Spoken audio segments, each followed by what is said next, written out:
తెలంగాణ సర్కార్కు BJP MP Etela warning ఇచ్చారు.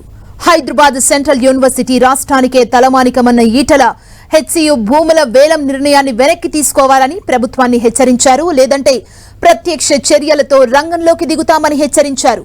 భూములమ్మి అప్పులు కట్టాలన్న నీచమైన ఆలోచన సీఎం రేవంత్ రెడ్డి చేస్తున్నారని ఆగ్రహం వ్యక్తం చేశారు. సీఎం రేవంత్ అన్ని తిరోగమన నిర్ణయాలే తీసుకుంటున్నారన్న ఆయన హెచ్సియు విద్యార్థులపై దాడిని తీవ్రంగా ఖండించారు. ఈ విశ్వవిద్యాలయ భూములను కూడా తెగనమ్ముకోవడం అనేటువంటిది ఇది ఏ సమాజం కూడా హర్షించదు.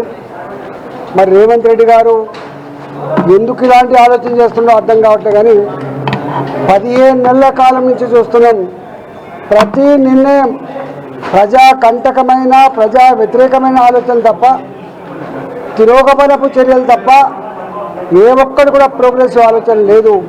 నేను ఒకటే, నిన్న విశ్వవిద్యాలయపు విద్యార్థుల మీద జరిగిన దాడిని తీవ్రంగా ఖండిస్తున్నాం. ఇవాళ విద్యార్థులు కేవలం విద్యార్థులుగా ఉండరు, తప్పకుండా మేమందరం కూడా రేపు వారికి సంఘీభావం చెప్పడమే కాకుండా అవసరమైతే ప్రత్యక్ష చర్యకు పూనుకుంటామని చెప్పి ప్రభుత్వాన్ని హెచ్చరిస్తా ఉన్నాం.